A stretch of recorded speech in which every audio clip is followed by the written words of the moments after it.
Michigan Realtors, and welcome back to the long-awaited return of From the Mailbag. I'm Becky Gean, and I am excited to be joining you from the new Michigan Realtors headquarters in Lansing.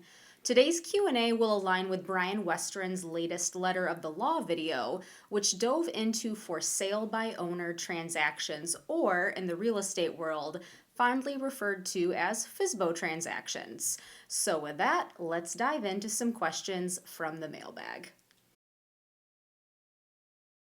Question 1.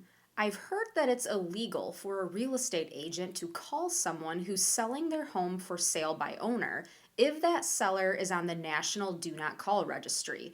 Am I correct, or are agents allowed to call FSBO sellers? An agent can call a FSBO seller, but there are some stipulations.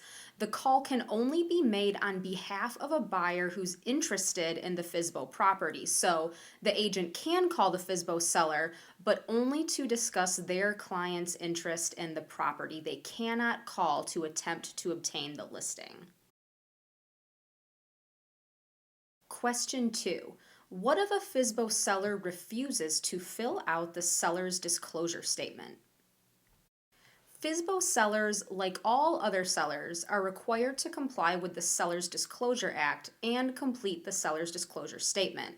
Unfortunately, there's really no way to enforce compliance here.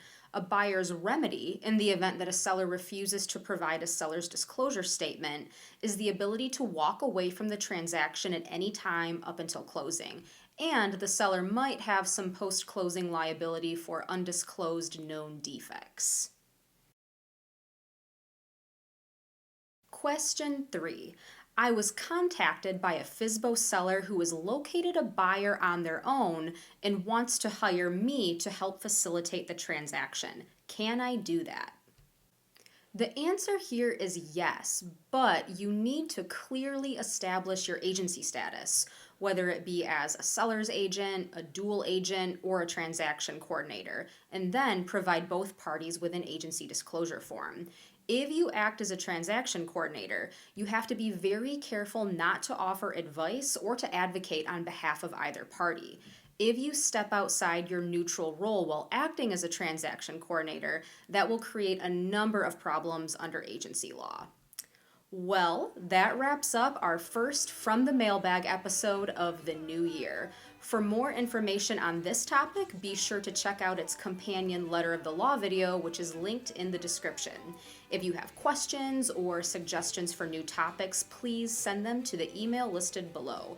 Based on input from you, as well as the Michigan Realtors Legal Hotline, your legal team will continue to work on content to help you develop as a realtor. Again, thank you for watching, and we'll see you next time.